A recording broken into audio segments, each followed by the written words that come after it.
Okay, I thought it would be just easiest to just show you about the clay. Now, I've looked at a few different clays, and the safest is the air dry clay that we've already used. This is not the stuff you guys gave me, but it's the same kind of stuff. Comes in, it doesn't really matter if it's gray, white, or terracotta. White is the easiest to paint afterwards, but you may not be able to find white. Alright, I'm going to just show you what's called a pinch pot. There's all the other kind of clays, like polymer clay. They have to be heated, and I don't even, it would be too dangerous. It's like oven temperature heat. So you take a piece of clay and you roll it into a snake. I'm going to show you what's called pinch pots. If you've already know how to do this, sorry, but it's not, just take it start to finish.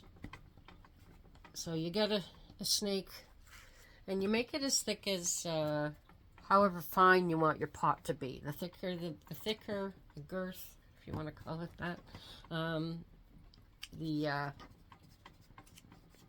the more coarse your pottery will be, which is fine. It depends on what you want to make. Okay, so I'm gonna do it like this. So I start with I've got a bit of water here. I wet a little bit, and I'm gonna stuff. You gotta make sure. I'm gonna start rolling to make a base. So I'm coiling it around itself, adding a little bit of water to make it stick. And once you get, I don't know, twice around, I guess, maybe 3 times, you can start building the walls. Really depends on what kind of bowl you're trying to make. Okay, so if you're trying to make a flatter bowl, you'll make this circle a lot wider. So as I'm rolling this around, I'm adding a bit of water, bring it around, bit of water.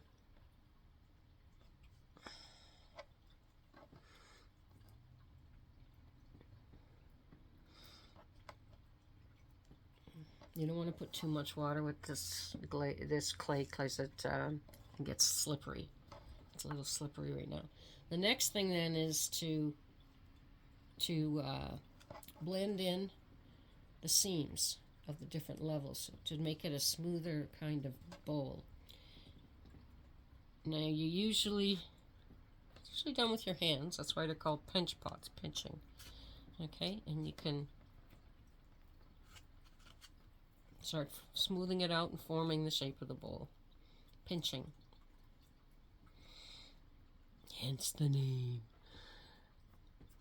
Okay. Now, so you get the idea. I'm not going to, you can smooth it as much as you want. And then I carry on and make another snake. And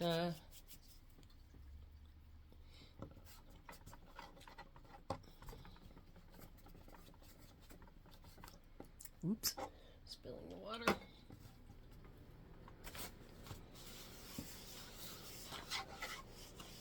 Yeah, you have to be spare with the water, or it'll just get, the clay will start falling apart. You use real clay, you use a lot more water. This air dry stuff is a different composition. Okay, now I want to attach this here. So I go to where I ended, put it on, put a bit of, this one I'm going to put a bit of water all the way around, and you just do it again.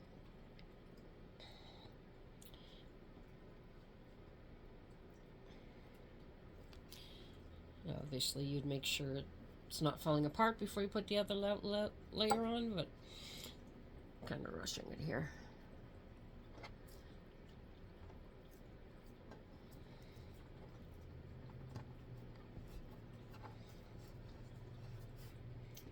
And this is to give you the idea. Obviously, you do a lot more smoothing. Or not. You know, if you want to make it look like a basket, you won't smooth it.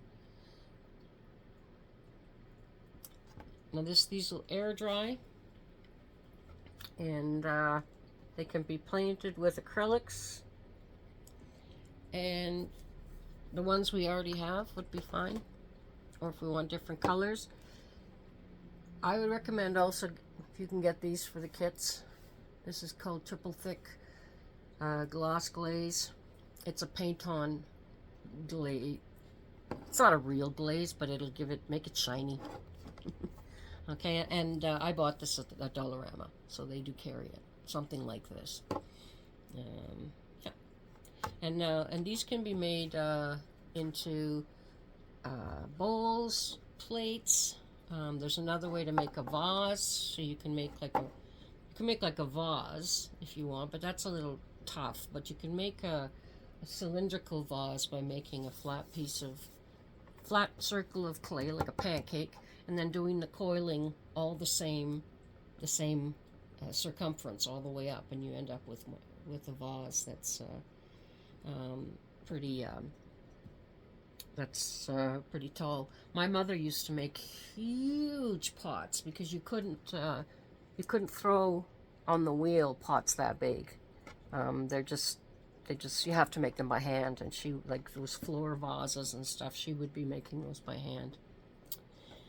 Okay,